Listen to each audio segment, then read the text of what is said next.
Bienvenidos al comentario del simulacro MIR número 7. Como ya hablábamos en el vídeo anterior, cuando comentábamos el MIR de este año, la convocatoria anterior a la vuestra, ya sabéis que ha habido bastantes sorpresas, ya sabéis que se ha comportado de una forma un tanto impredecible, y por ese motivo, más que nunca, ahora es importante tener en cuenta qué es lo que hay que hacer para anticiparse a tales sorpresas, o por lo menos para que, si las hay, nos podamos defender frente a ellas de la mejor forma posible. ¿Qué es lo que hay que hacer? ¿Cuál es la diferencia entre un examen como el MIR y un examen de los que estamos acostumbrados en la carrera cuando todavía somos estudiantes?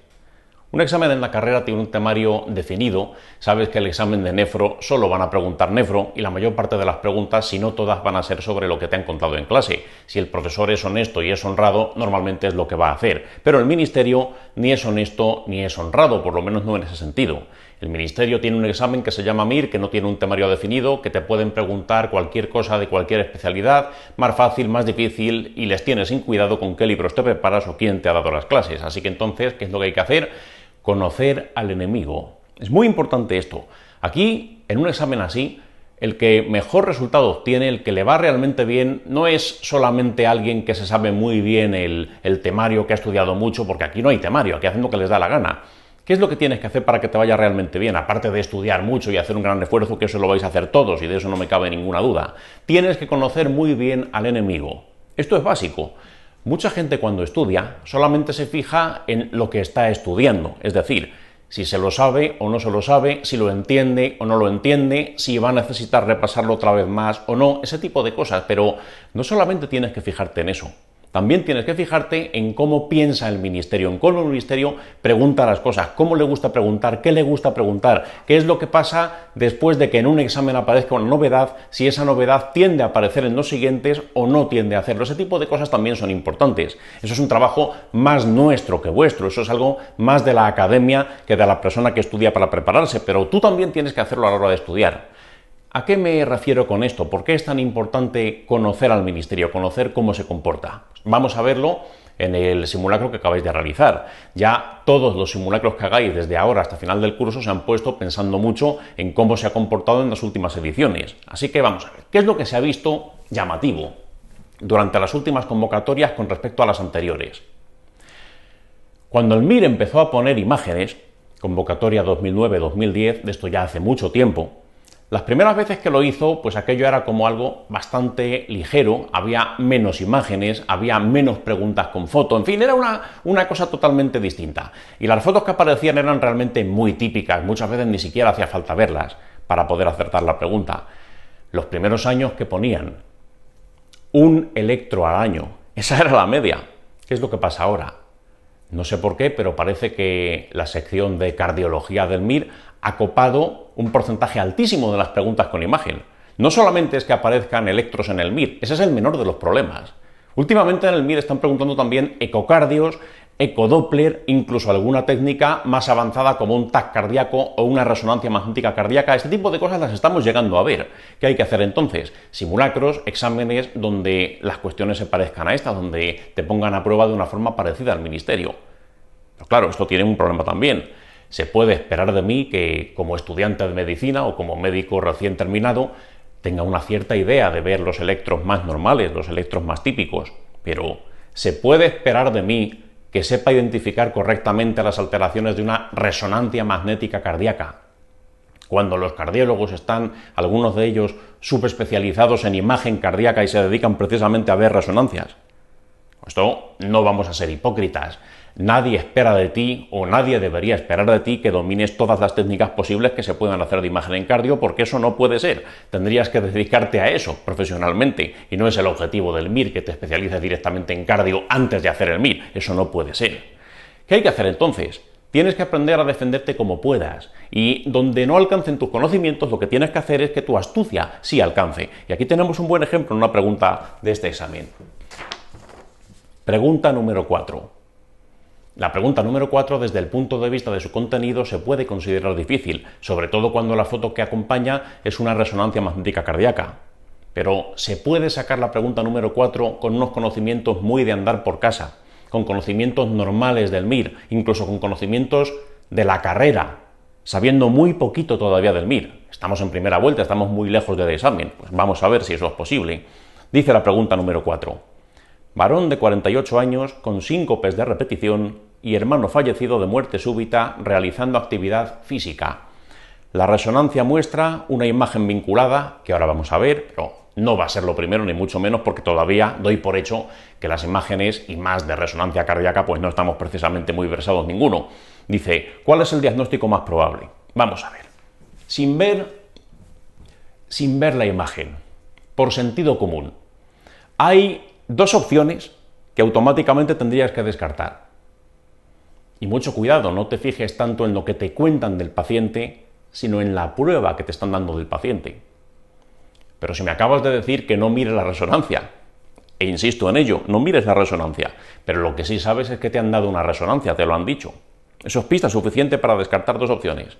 Si el diagnóstico lo puedo alcanzar por resonancia magnética cardíaca, hay dos opciones aquí que directamente no me las creo, no van a ser la respuesta correcta, porque si nos fijamos, la opción número 1, ¿un síndrome de Brugada me puede dar arritmias cardíacas fatales? Pues sí, por poder lo puede hacer. La opción 2, QT largo, ¿un QT largo puede llegar a producir eso? Hombre, cuando el QT es suficientemente largo, es verdad que puede generar entorsada de puntas y eso a su vez, todo eso lo sabemos por teoría, pero fíjate en pequeños detalles que te pueden ayudar igual. Resonancia. ¿Tú crees que hace falta una resonancia para diagnosticar un Brugada? ¿Tú crees que hace falta una resonancia para diagnosticar un QT largo?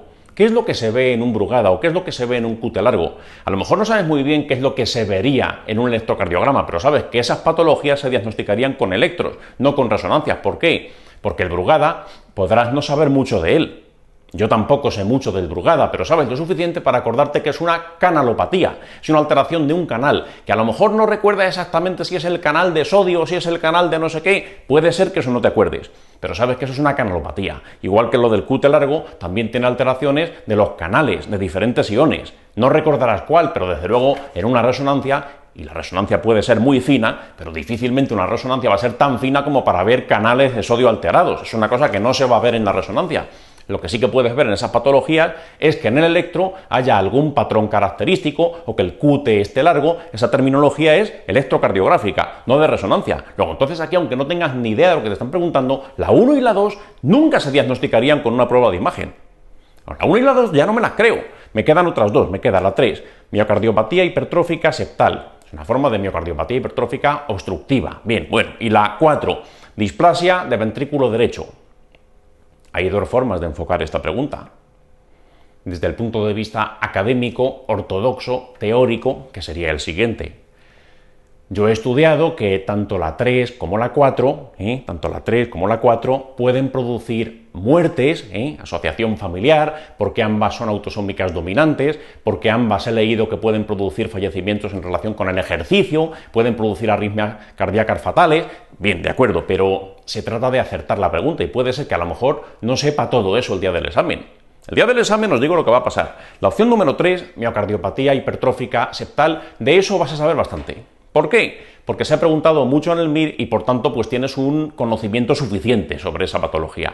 Pero sobre la 4, una displasia de ventrículo derecho, vas a saber 4 cosas y no las vas a tener muy claras. ¿Por qué? Porque esto es así. Que nadie se autoengañe pensando que el día del MIR va a dominar todo lo que pone en el manual, porque eso es mentira. Lo que vas a saber el día del MIR es acertar preguntas, poner la cruz en su sitio. Y eso a veces va a estar justificado porque me sé la teoría necesaria, pero otras veces va a estar justificado porque sé improvisar, porque sé luchar contra las opciones, porque tengo una cierta técnica de examen. Y aquí, entre la 3 y la 4, suponte, y muchos no tendréis que suponer porque esto es así, que no sabes distinguir la 3 o la 4 por lo que te cuentan aquí. De hecho, lo que te cuentan aquí, eso de tener antecedentes familiares, de que haya un síncope por ahí, de que haya habido alguna muerte súbita en la familia, eso, tanto la 3 como la 4 te lo pueden producir. La resonancia tampoco la sé ver. Imagínate que tampoco la sabes ver. Y es un hecho que muchos no la sabréis ver. 3 o 4, ¿qué marcarías el día del MIR? Con el conocimiento que tienes hasta ahora de cómo se comporta el examen, ¿qué marcarías? 3 o 4. Si no lo sé, ¿cuál de las dos preguntan más en el MIR? Y eso sí lo sabes, porque ya llevan meses suficientes haciendo simulacros, muchos ya habréis visto incluso la cardio en clase, ya sabéis qué es lo que más se pregunta. Luego entonces, si estoy en un examen MIR, o es la 3 o es la 4, la más probable ¿cuál será? Si no tengo ni idea, coño, la que preguntan con más frecuencia en el examen. La 3 sería muchísimo más probable que la 4, porque aparece mucho más la miocardiopatía hipertrófica obstructiva, mucho más que la displasia de ventrículo derecho en el examen. Luego, entonces, si tengo que marcar algo, pues marco la 3 y ya está, y así acierto la pregunta. Puede ser que a lo mejor alguno sea lo suficientemente fino como para darse cuenta de que en esta imagen, efectivamente, pues hay una alteración estructural. ¿Sale marcada en este momento? Pues sí, se ve que en el tracto de salida del ventrículo izquierdo, pues vemos que ahí hay como un engrosamiento del músculo cardíaco, un engrosamiento que está dificultando ese tracto de salida, pero eso, para darte cuenta de ese detalle, una de dos. O es algo muy exagerado que llama la atención a cualquiera, o has visto muchas resonancias magnéticas cardíacas y sabes qué es normal y qué no es normal. Y no todos tenéis mucha experiencia con la resonancia magnética cardíaca, yo al menos no la tendría, Así que entonces, ¿qué hay que hacer aquí? Si no lo tienes claro, marcas la 3 y por probabilidad, conociendo el examen, podrías haber acertado la pregunta. Es muy importante esto. Tienes que perder el tiempo suficiente para conocer al enemigo. Cuanto mejor conozcas al enemigo, y en este caso el enemigo es el ministerio, el que te pone el examen, y últimamente está bastante impredecible, cuanto mejor lo conozcas, mejor para ti. Fijaros cosas que puede hacer el ministerio. El ministerio no pone un examen perfecto, ni mucho menos, y esto es otro de los problemas que tiene el MIR. Ya habéis visto que las preguntas que se han anulado, a lo mejor puede ser que sí, que de acuerdo que fuesen anulables, pero hay algunas otras que también se podrían anular y sin embargo no lo han hecho. El ministerio no es perfecto, no todas las preguntas son 100% correctas, no todas las preguntas están libres de una doble interpretación o que de alguna manera pues no las entienda bien y marque otra cosa, en fin, pues estas cosas pasan. Un examen tipo test, para estar perfectamente hecho, tendrían que dedicarle un tiempo que no tienen, e incluso dedicándole mucho tiempo es factible que alguien se dé cuenta de un pequeño detalle que invalida la pregunta. Todos los años hay preguntas impugnables, y hay veces que esas preguntas impugnables el ministerio no las impugna, no las anula, y ahí quedan, y por eso en el desglose hay veces que vais a tener dudas, vais a tener problemas. Fijaros, por ejemplo, para ilustrar esto, para que veáis que el ministerio no siempre hace las cosas bien. Pregunta número 6, dice, pregunta con imagen, no dicen nada más del paciente. ¿Cuál de estas es correcta como diagnóstico radiológico? Este tipo de preguntas son raras. Lo habitual es que te den un caso clínico, te cuenten una historia de un paciente y además te den una imagen complementaria. Una prueba más dentro de una información global, como en la pregunta anterior que hemos visto. Pero aquí no, aquí lo que te enseñan es esto. ¿Qué ves aquí? ¿Qué es lo anormal que aparece en esta radiografía? Y bueno, pues esto la vamos a comentar para que nadie tenga problemas, nadie tenga dudas a la hora de verla cuando aparezca en el desglose o cuando la veáis en alguna clase, que sepáis que esta pregunta la podrían perfectamente haber anulado. No lo hicieron, la respuesta que dieron como correcta pues fue la 3, y efectivamente pues aquí se ve una esplenomegalia.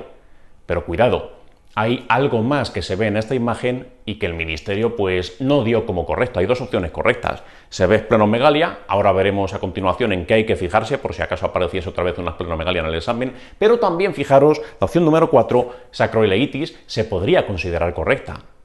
¿Cómo se ve radiológicamente una sacroileitis? Pues fijaros.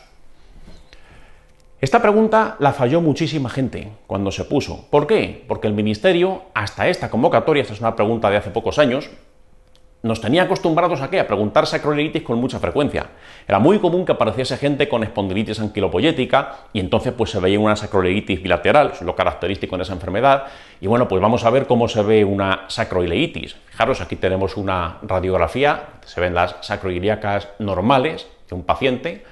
Fijaros que están muy bien definidas y se puede identificar perfectamente a tiralíneas por donde pasa la articulación sacroiliaca. Y fijaros en este momento, aquí se ve una auténtica sacroileitis. Fijaros que está como difusa, como borrada. Esa línea que veíamos en la fotografía anterior no se ve tan clara aquí, ni muchísimo menos. Fijaros en lo que puso el ministerio. Volvemos a la imagen de antes. Esto, si comparo una con otra, me doy cuenta que hay una sacroiliaca que se ve perfectamente, pero la otra sacroiliaca está bastante borrada. ¿Este paciente tiene sacroileitis? Pues hombre, radiológicamente por lo menos lo que se ve aquí es compatible con sacroileitis. Luego esta pregunta se tendría que haber anulado. no se anuló, pues, mala suerte, a veces pasa, ¿eh? El ministerio no siempre es justo a la hora de anular preguntas, pero que sepáis que si alguien ha pensado que aquí puede haber una sacroileitis, esta imagen la ha visto más de un reumatólogo, más de un radiólogo, y efectivamente es compatible con que haya una sacroileitis unilateral. Pero hay que aprender de esta pregunta también. Imagínate que al ministerio durante los próximos años le dé una vez más por preguntar cómo se ve una esplenomegalia. Vamos a ver o vamos a aprender a identificar una esplenomegalia en una radiografía de abdomen. No es lo normal, no creo que vuelvan a hacer esto, pero por si acaso, ya que ha ocurrido una vez, no sea que se les ocurra acordarse de esta pregunta y lo vuelvan a hacer. Vamos a una imagen diferente. Esta de aquí. ¿Qué se ve aquí de especial? ¿Se ve esplenomegalia o no se ve esplenomegalia en esta radiografía? ¿En qué hay que fijarse para ver si hay esplenomegalia en una radiografía de abdomen? Lo primero, saber dónde está el bazo. Eso estoy convencido de que nadie tiene ninguna duda. Ya sabéis, está a la izquierda. Cuidado con esto. El bazo es una víscera sólida. Luego entonces en una radiografía tendrá densidad agua. De las 3 densidades básicas en radiología tendrá densidad agua porque es una víscera sólida. Y fijaros un detalle. A la izquierda, arriba, si te fijas bien te vas a dar cuenta de que hay como una imagen que efectivamente es densidad agua y que sobrepasa ligeramente los arcos costales. Si ves la silueta esplénica por debajo de los arcos costales, quiere decir que probablemente exista una esplenomegalia, probablemente ese bazo estará agrandado. Ahora se ve mucho mejor marcándolo con amarillo, fijaros, ahí está esa silueta esplénica, está claramente por debajo de esos arcos costales, por tanto esta imagen pues sería compatible con una esplenomegalia, por lo menos radiológica. La radiografía de abdomen no es la mejor técnica, ni mucho menos para valorar si alguien tiene una esplenomegalia. Se ve mucho mejor con un TAC, se ve mucho mejor con una ecografía. Pero bueno, el ministerio le puede volver a dar por preguntarlo de esta forma. Así que bueno, pues ya sabemos en qué hay que fijarse. Volvemos ahora a la imagen que puso el ministerio en su momento. ¿Ves que aquí hay esplenomegalia o no ves la esplenomegalia? La sacroileitis que antes decíamos se ve muy clara. Pero la esplenomegalia que tiene aquí es tan sumamente manifiesta, es tan sumamente llamativa, fijaros la línea, que llama incluso más la atención que esa sacroileitis. ¿Qué es lo que pasó? Mucha gente falló la pregunta porque la mayoría que estaban acostumbrados a que les pusieran sacroileitis, la mayor parte de la gente respondió sacroileitis, acertadamente porque también tiene criterios de ello, pero al ministerio le gustó más lo de la esplenomegalia, le pareció más llamativo y no quiso anular la pregunta. Esto a veces pasa. ¿Repercute esto mucho en la nota final, en el puesto definitivo que uno alcanza? Pues a veces sí, a veces no. En una pregunta como esta, que sepáis que tuvo muy poca repercusión. ¿Por qué? La mayor parte de los opositores no estaban entrenados hasta ese momento para ver esplenomegalia. O la esplenomegalia, aunque era muy llamativa en esta imagen, la mayor parte de la gente la pasó por alto. La mayor parte de la gente que hizo el examen ese año contestó que había una sacroileitis y todos tuvieron mal la pregunta porque el ministerio consideró como única respuesta posible esplenomegalia. Pero una pregunta que todo el mundo que se presenta tiene mal ya no es discriminativa y por tanto ya no es algo que vaya a marcar diferencias entre unos y otros. Entonces, por ese motivo no tuvo relevancia real, pero da mucha rabia, indudablemente, que una pregunta que tú te sabes, una pregunta que podrías perfectamente tener razón, que incluso se tendría que haber anulado, al final la tengo mal y no se anula. Pero bueno, seamos prácticos, si todo el mundo que hizo el examen la tiene mal, pues tampoco es relevante al final para los puestos definitivos. Simplemente todo el mundo puntúa sobre una pregunta menos. Hay que conocer muy bien al enemigo. A partir de ahora hay que saber ver una esplenomegalia en una radiografía de abdomen. Normalmente si es una esplenomegalia la van a poner llamativa, la van a poner que no haya ninguna duda como hicieron ese año. ¿Podrían repetirla? Pues ya por lo menos estamos entrenados para volver a verlo si ocurriese. Vamos a ver otra serie de preguntas, en este caso preguntas con imagen que ilustran cómo se comporta el ministerio cuando pone el examen MIR. Primera vuelta vamos a dedicarnos mucho a esto, a ver cómo piensan, a ver en qué sentido tenemos que dirigir nuestros esfuerzos, y en segunda, tercera y última vuelta pues ya será un enfoque mucho más teórico, mucho más de repaso y mucho más de, en fin, pues ya lo iréis viendo con el curso. Vamos a la pregunta número 16. Fijaros aquí, la pregunta 16 es una pregunta sobre unas cuestiones que antes pues caían menos, pero durante los últimos años, ¿qué es lo que ha vuelto a resurgir? Lo habréis oído en clase durante los últimos años, cuando estabais terminando la carrera en las diferentes universidades, que os han dicho que ha resurgido durante los últimos 5 o 10 años. Las ETS. Las ETS han vuelto, y con mucha fuerza. ¿Por qué? Porque la gente ha bajado la guardia, ha bajado la guardia. El tema del VIH ya no da tanto miedo como en los años 90. Entonces, ¿qué es lo que pasa? La gente se protege cada vez menos, la gente piensa en ellas cada vez menos, y por eso hay un repunte de las venéreas.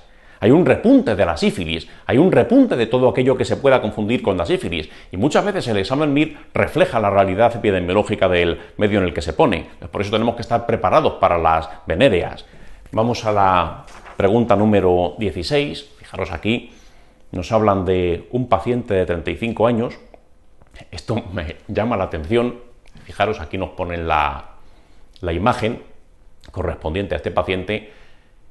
Lo mismo ocurre en esta pregunta como las que pone el Ministerio. Los simulacros intentan imitar en todo el comportamiento del MIR. Y hay veces que el Ministerio comete discrepancias entre lo que nos muestra en la imagen y lo que nos cuentan las preguntas. CTO también lo hace a veces voluntariamente para parecerse al Ministerio. ¿Qué veis aquí que llama la atención? Aparte de esa pedazo de lesión ulcerada que tiene en su cerebro inferior este paciente, que hay una cosa que llama la atención. ¿Diríais que esta imagen corresponde a una persona de 35 años?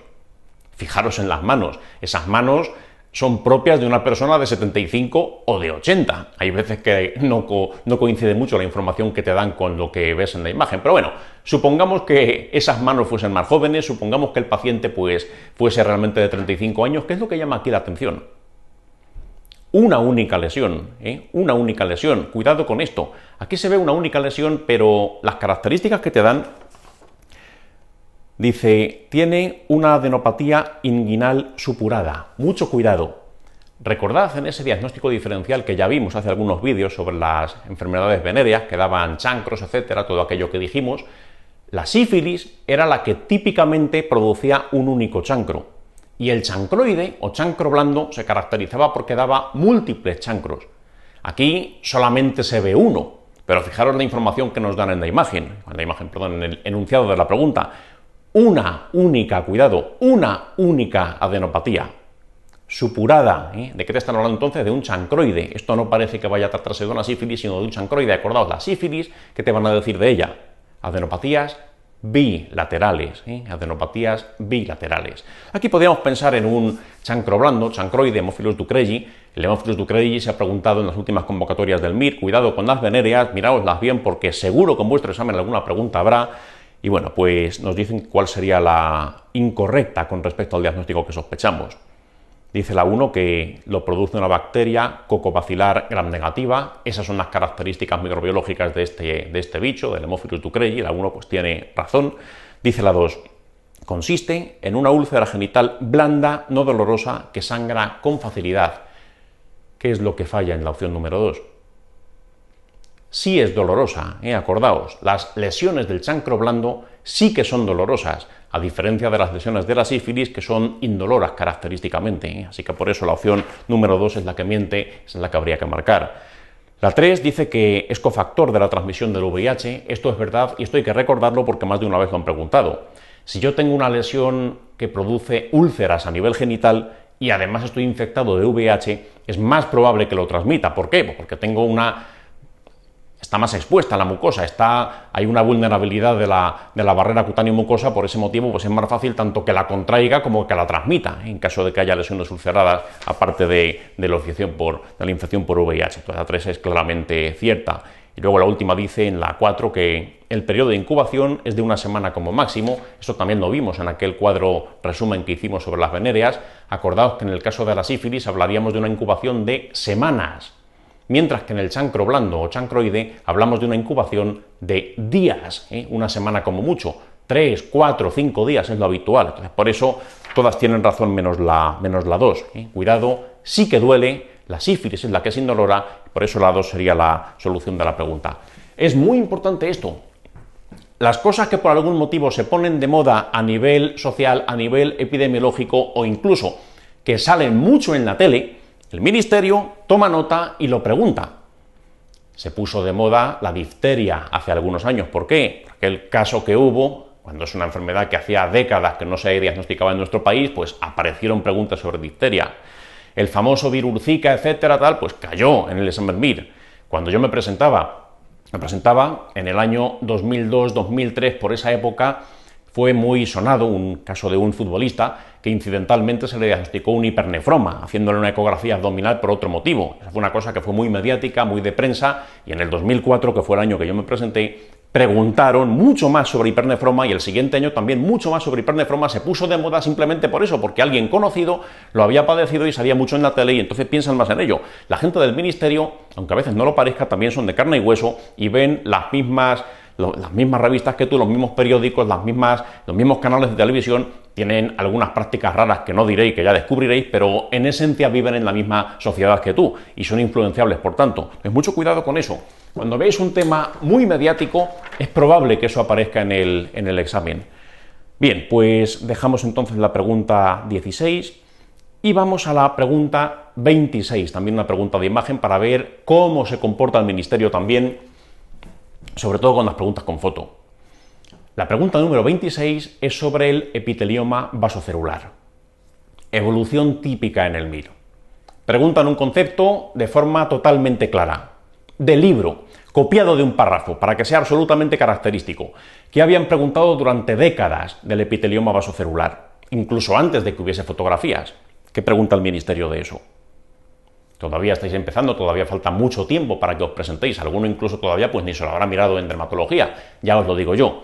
Te van a contar, si quieren un epitelioma, por lo menos es lo que siempre contaban, una lesión que es brillante, típico brillo perlado, te van a decir, y telangiectasias superficiales. Siempre es igual, siempre lo habían hecho igual durante 25 años. Tenéis una imagen típica. Esto es un epitelioma vasocelular, ese famoso brillo perlado, esas telangiectasias en la superficie, es algo que es muy característico. ¿Qué pasó según fueron pasando las sucesivas convocatorias? Pues el ministerio se dio cuenta de que preguntaron en forma de texto, no tenía ya gracia, todo el mundo acertaba esas preguntas y empiezan a preguntarlo en forma de fotografías. Pero con el paso del tiempo resulta que la foto típica del epitelioma vasocelular ya dan por hecho que todo el mundo se la sabe, y entonces ¿qué hacen? Una vuelta de tuerca más. Yo puedo seguir preguntando el epitelioma vasocelular, puedo hacerlo de otra manera, con otra foto, y entonces la pregunta parece nueva. Pero que al final es muy complicado no repetir temas en el MIR. Eso es algo que es prácticamente imposible. Son 200 y pico preguntas todos los años. ¿Cómo no se van a repetir temas? ¿Y qué hicieron? Pues hace poco apareció esta imagen a la que os habéis enfrentado en este simulacro. ¿Esto qué es? Otro epitelioma vasocelular. ¿De qué forma? Bueno, pues aquí en lugar de preguntarte la forma típica, la de siempre, esa lesión nodular brillante con la telangiectasia, aquí te han puesto una forma especial que se llama ulcus rodens. ¿Qué es lo característico del ulcus rodens? Es un tipo de epitelioma vasocelular donde te vas a encontrar una gran ulceración, como veis aquí, los bordes sobreelevados, como también veis aquí. Si me fijase en los bordes con más precisión, pues vería que puede haber ese brillo, puede haber también telangiectasias en los bordes, pero lo que llama la atención es eso. Y fijaros además lo que nos cuentan del paciente en la historia clínica. Nos dicen que lleva 20 años con esta lesión. Si lleva 20 años con esta lesión, habrá opciones que seguramente no serán. Fijaros, por ejemplo, la opción número 3, un melanoma maligno amelanótico. Difícilmente vas a aguantar con eso en la piel 20 años sin morirte, porque eso es mucho más agresivo que un epitelioma vasocelular. ¿Qué tienes que recordar del epitelioma vasocelular? Lo que siempre han preguntado en el examen. A lo mejor no te lo dicen aquí expresamente, pero te lo dicen indirectamente. Lleva con él 20 años. O no será entonces un tumor que dé metástasis a distancia, que dé metástasis ganglionares, etcétera. Eso es lo que te están queriendo decir, te lo están recordando con esa larga evolución sin que el paciente haya fallecido. No ganglios, muy importante, no metas a distancia, no metástasis ganglionares. Eso que habían preguntado de muchas ocasiones, de muchas maneras, al final pues te lo acaban diciendo una vez más, siempre es igual. ¿Y la respuesta correcta cuál fue? Bueno, pues la número 1, carcinoma vasocelular, forma ulcus rodens, que aquí no lo mencionan, pero que se llama así, ya os lo digo yo. ¿Cuál sería el siguiente paso lógico? Si el ministerio de alguna manera quiere volver a preguntar el epitelioma vasocelular, y lo van a hacer porque les gusta preguntar eso, ¿cómo lo harán? Ya han agotado varias posibilidades, ya no funciona lo de la pápula que tiene una telangiectasia, que es un brillo perlado, ¿qué tal? El ulcus rodens, esa imagen saben que te vas a acordar de ella, que es lo siguiente que van a hacer. Pues pueden hacer algo como lo que se ve en la pregunta número 20. Nosotros hacemos así en los simulacros. CTO tiene que adelantarse a lo que puede ocurrir en el MIR. No somos tampoco profetas ni futurólogos, pero más o menos se puede intuir qué es lo que puede surgir. Si ya el epitelioma han agotado dos posibilidades, pues la tercera, si quieren ser originales y volverlo a preguntar cuál será, el de la pregunta número 20. Aprenderos este caso porque os puede servir de referencia y os podría salir exactamente igual si quisieran hacerlo. Pregunta número 20. Dice, varón de 60 años que desde hace 1 presenta una lesión asintomática que no cura tras tratamientos antifúngicos. ¿Cuál es la falsa con respecto a la imagen vinculada? Bueno, pues aquí tenemos la famosa imagen y nos dice, la morfología podría ser compatible con un carcinoma vasocelular superficial. Podría ser compatible. A lo mejor no has visto muchos. Puede ser que hayas visto pues, el que aparece en la fotografía que te pone el profesor en la clase de derma o en alguna foto del manual, pero no tienes mucha experiencia y es natural que no la tengas. Podría ser compatible es algo muy amplio. Podría ser compatible, fácilmente te lo puedes creer, pero a lo mejor hay alguna de las opciones que ya no podría ser tan compatible, sobre todo si ya ha aparecido en el examen. Fijaros lo que dice la opción número 2. La morfología podría ser compatible con un pioderma gangrenoso. Esa no puede ser. No podría ser compatible con un pioderma gangrenoso. ¿Y cómo lo sé? Porque el Ministerio de Sanidad ya ha puesto algún pioderma gangrenoso en el MIR. Fijaros, este es el pioderma gangrenoso con el que se estrenó el Ministerio, la primera vez que lo puso en la sección de imágenes. ¿Os parece que podría ser compatible con lo anterior? ¿Se parece en algo? ¿Qué es lo que llama la atención en esta imagen, en este pioderma gangrenoso, que es lo que estáis viendo ahora? Que es la que puso el Ministerio, insisto. Las preguntas que ha puesto el Ministerio, las preguntas que ya han salido en convocatorias anteriores a la tuya, tendrías que recordarlas nada más verlas. Ya sé que a lo mejor ahora mismo pues todavía es pronto, pero cuando ya estés cerca de tu examen tendrías que soñar con ellas. ¿Qué pasa aquí? ¿Qué es lo que llama la atención de esta imagen? Aparte de que sí, da mucho asco, nos gusta, revuelve las tripas y esas cosas, bien, de acuerdo, pero ¿qué llama la atención aquí? ¿Cuál es la diferencia entre esto y lo que hemos visto anteriormente? Aquí estamos viendo que está, cuidado, está ulcerada, ¿eh? Aquí vemos que hay ulceración. ¿Y qué es lo que tiene de característico el epitelioma vasocelular superficial? Un epitelioma vasocelular superficial no tiene ulceración. Si hubiera ulceración sería un ulcus rodens o alguna forma de cierta agresividad, como las comentábamos antes, pero uno superficial jamás te daría esta imagen. ¿Qué es lo que se ve aquí que llama la atención? La ulceración. El pioderma gangrenoso, si se llama así, es por algo. Hay gangrena, hay necrosis, hay ulceración en la imagen. Esto, si yo he visto las preguntas que ha puesto el Ministerio, si yo ya he visto lo que es para ellos, lo que ellos piensan cuando les dices pioderma gangrenoso, sé que esto no tiene nada que ver con la imagen que me has puesto antes. O sea, es tan importante conocer el desglose. Tienes que estudiar siempre con el desglose al lado. No solamente hacer las preguntas del desglose antes de estudiar y después de estudiar, como te decimos, no. También durante el estudio tienes que tener el desglose abierto al lado. Es igual de importante que el manual, porque te das cuenta de estas cosas. La respuesta, pues lógicamente, sería la 2. Un pioderma gangrenoso tendría ulceración, y lo que no aparece en esta fotografía que hemos visto, la de la pregunta número 20, precisamente es eso. Aquí no hay ulceración ninguna, por eso la 1 podría ser compatible, la 2 nunca podría serlo. Pioderma gangrenoso implica úlcera. El propio Ministerio me enseña lo que le gusta con las convocatorias anteriores. 3. La morfología podría ser compatible con una enfermedad de Bowen. Podría ser compatible. ¿Qué es lo que tiene en común el Bowen con el epitelioma vasocelular superficial? Ambas son neoplasias, ambas son cutáneas y ambas, cuidado, están por encima de la membrana basal. No han sobrepasado la membrana basal, por ese motivo pues no van a llegar a ulcerar, no van a llegar a producir imágenes como las que hemos visto, ¿eh? Así que por eso, tanto la 1 como la 3 podría ser algo razonable, podría ser algo que te puedes creer. Cuidado con la 4, dice, el tratamiento sería cirugía o imiquimod tópico. Bueno, vamos a ver, esto ya que aparece, pues lo vamos a comentar. Una lesión cutánea yo la puedo extirpar perfectamente, por supuesto, pero el imiquimod tópico, ¿qué es? ¿Qué hace el imiquimod?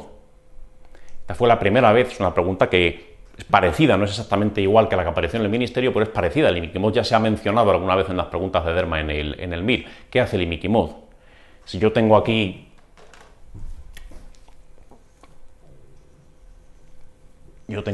piel, esto es piel, y aquí tenemos en este fragmento, sin atravesar membrana basal, estos son células tumorales, ya sea una enfermedad de Bowen, o ya sea un epitelioma vasocelular superficial, o ya sea una queratosis actínica, cualquier lesión superficial, tumoral, por encima, insisto, por encima de la membrana basal, puede ser accedida por una crema.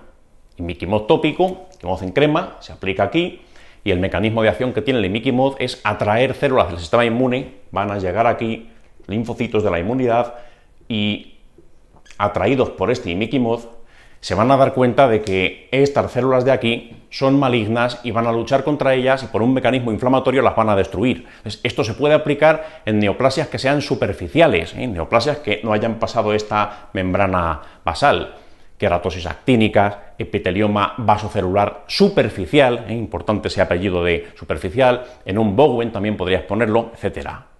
Cuidado una cosa, esto nunca lo han preguntado, pero sería una pregunta con muy mala intención. Melanoma in situ. Melanoma in situ. Ya sabéis que el melanoma in situ, ese término de in situ, quiere decir que sigue todavía por encima de la membrana basal, aún no la ha perforado. ¿Sería prudente usar imiquimod tópico sobre un melanoma in situ? Eso no lo hagáis, eso no lo hagáis. Un melanoma es una neoplasia sumamente agresiva, mucho más agresiva que un epitelioma vasocelular superficial, mucho más agresiva que una queratosis actínica. Cuidado con eso. Un melanoma in situ, lo que se tiene que hacer es extirpar, se dejan menos márgenes que cuando es un melanoma que ya invade, pero no tratéis un melanoma in situ con imiquimod porque esa no va a ser la respuesta correcta. Cuidado con ese detalle. Pero lo demás, neoplasias de estirpe queratinocítica, es una queratosis actínica, o como un Bowen, o como un epitelioma vasocelular superficial, el imiquimod se lo puede cargar y te puede evitar esa cirugía tradicional. Bueno, pues nada más con respecto a esto. Importante pensar de esta manera, importante anticipar qué podría hacer el Ministerio si quisiera preguntar lo mismo pero de otra manera. Pues esto podría ser un paso lógico. El otro epitelioma vasocelular que aún no han preguntado podría ser este. Fijaros lo que a veces hace el Ministerio. El Ministerio te puede complicar mucho la vida. Las primeras convocatorias con imagen, aquello era muy sencillo. Las primeras convocatorias con imagen, ¿qué hizo el Ministerio? Electros típicos, alguna placa de tórax muy característica, alguna imagen de derma absolutamente típica. Los primeros años no eran un gran reto las preguntas con imagen. Daban mucho miedo porque eran desconocidas, porque eran nuevas, pero la gente las sacaba con cierta facilidad. Ahora mismo son mucho más complicadas. A pesar de que ya nos hemos acostumbrado a que existan en el examen MIR y la gente ya da por hecho que van a estar, ahora es cuando realmente son exigentes, porque ya han agotado todo lo fácil. ¿Y qué pasa a veces? Pues que hacen cosas como la pregunta número 22. Vamos a verla y vamos a aprender de ella. Esta pregunta también es del MIR antiguo, del MIR del desglose. Dice la pregunta 22. Una amiga suya, de 37 años, le enseña fotos de su mano derecha, que se muestra en la imagen que nos acompaña, y nos dicen que, bueno, pues que esto fue un día frío en noviembre, y lo que vemos en la imagen, vamos a analizar, se ve que tiene los dedos blancos. Parece que esto pues va a ser un Raynaud, va a ser una vasoconstricción que automáticamente pues cesa el flujo de sangre y están totalmente pálidos, y que pasan unos minutos y vuelve a su coloración normal. Bueno, pues esto es un Raynaud, pero mucho cuidado, mucho cuidado. Diferencia entre un Raynaud benigno, un Raynaud sin nada más, lo que se llama enfermedad de Raynaud, sin que acompañe nada más, y fenómeno de Raynaud que a veces aparece en el contexto de enfermedades sistémicas agresivas, de enfermedades reumatológicas que pueden ser serias, como una esclerosis sistémica progresiva, por ejemplo, eso puede asociar a un Raynaud. Bien, pues nos dicen que con una lupa de gran aumento vemos en el lecho ungueal lo que se aprecia a continuación. Esta pregunta fue bastante revolucionaria. Esta pregunta la gente no se la esperaba. ¿Por qué? Porque poner fotografías de una capilaroscopia en el MIR, esto era la primera vez que ocurría. ¿Qué hay que ver o qué hay que saber ver a partir de ahora? Por si el Ministerio vuelve otra vez a inspirarse. ¿Qué es lo que debería verse en una capilaroscopia normal? Si yo, con una lupa de gran aumento, con un dermatoscopio, en fin, pues amplío la imagen y veo los capilares del lecho ungueal, ¿cómo deberían ser? Lo normal sería algo así. Los capilares tendrían que formar asas, tendrían que ser más o menos paralelos entre sí, tendrían que tener un grosor parecido, todas las zonas que estoy mirando tendrían que tener más o menos el mismo número de vasos. Esto sería una capilaroscopia normal. ¿Qué pasa cuando hay una alteración en la capilaroscopia? Una capilaroscopia anormal, me voy a encontrar vasos retorcidos, sinuosos, con estrecheces, con alguna dilatación por ahí, resulta que a lo mejor en la zona de al lado no hay ni un solo vaso, luego después aquí surgen otros vasos que también son morfológicamente anómalos. Esto es normal, esto es anormal. Por supuesto, entre esto y esto va a haber muchos casos límites, pero el Ministerio normalmente no se va a fijar en eso, no te va a poner nunca un caso límite. Lo que te va a poner, sobre todo si es la primera vez que pregunta algo, tiene que ser un hallazgo muy grosero, un hallazgo muy llamativo. Fijaros, vamos a verlo con imágenes de verdad. Esto es un esquema para ponernos en situación. ¿Cómo sería una capilaroscopia normal? Aquí lo tenemos. Esto sería lo que veríamos en un paciente sano o en un paciente que ha tenido Raynaud pero no se vincula a ningún tipo de conectivopatía de base, lo que se llama una enfermedad Raynaud a secas, sin tener nada de reuma aparte. Veis que hay pues bastante similitud entre unos vasos y otros, veis que describen arcos más o menos iguales, veis que la distribución de los vasos se reparte más o menos por igual por toda la foto. Comparemos con esto. Esto sí que no es normal. Aquí podemos ver que efectivamente pues hay alteraciones morfológicas importantes, hay fragmentos que se quedan sin vasos, hay lo que hemos dicho en la imagen de la derecha cuando he pintado el esquema. Bueno, pues esta es la diferencia entre una capilaroscopia normal y una capilaroscopia anormal. Fue la primera vez que aparecía esto en el examen. Fijaros, esta fue la imagen que utilizó el Ministerio. Nos damos cuenta que efectivamente esos vasos pues muy simétricos entre sí no son, muy uniformes no son. Mucho no se parecen a esos arcos que he pintado que eran perfectamente iguales o casi completamente iguales, ni mucho menos. Luego entonces, ¿qué tendrá esta mujer? Esta mujer, de acuerdo que un Raynaud lo tiene, pero no es una simple enfermedad de Raynaud y nada más. Tiene un Raynaud, un fenómeno de Raynaud, en el contexto de otra cosa que ya se verá, que habrá que estudiar, que habrá que pedir autoanticuerpos, que habrá que hacer las pruebas oportunas, pero esto no es algo que se pueda quedar tranquila. Pues por ese motivo, la respuesta correcta pues sería la opción número 1. ¿Diagnóstico más probable? Pues esclerosis sistémica, es decir, que haya algo reumatológico generalmente serio detrás de eso que le pasa a esta paciente. Resto de las opciones, la número 2, acrocianosis, no nos hubiéramos encontrado dedos blancos, nos hubiéramos encontrado dedos azules, así que esa no puede ser.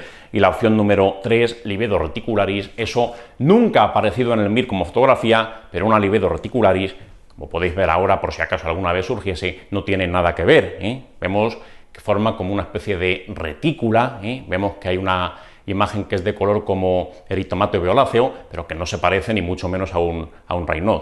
Así que bueno, pues hay que acostumbrarse a lo que ha caído, a lo que pudiera caer en algún motivo, y esto se sabía que alguna vez podría surgir. ¿Por qué? Porque esto ya se había preguntado. En la era del MIR preimágenes, muchas veces lo había preguntado. ¿Qué pasa si me encuentro un fenómeno de Raynaud con capilaroscopia normal? Ningún problema. ¿Qué pasa si me encuentro un Raynaud con una capilaroscopia alterada? Descarta patologías reumatológicas de base. ¿Qué es lo que hicieron? Pues adornarlo con una foto y dar un paso más. Por eso hay que conocer la evolución del examen. Bien, pues poco más con respecto a la pregunta número 22. Vamos a dejar la sección de imagen y vamos a continuación a ver algunas preguntas de la parte sin imágenes que también son relevantes y que vamos a comentar un poquito.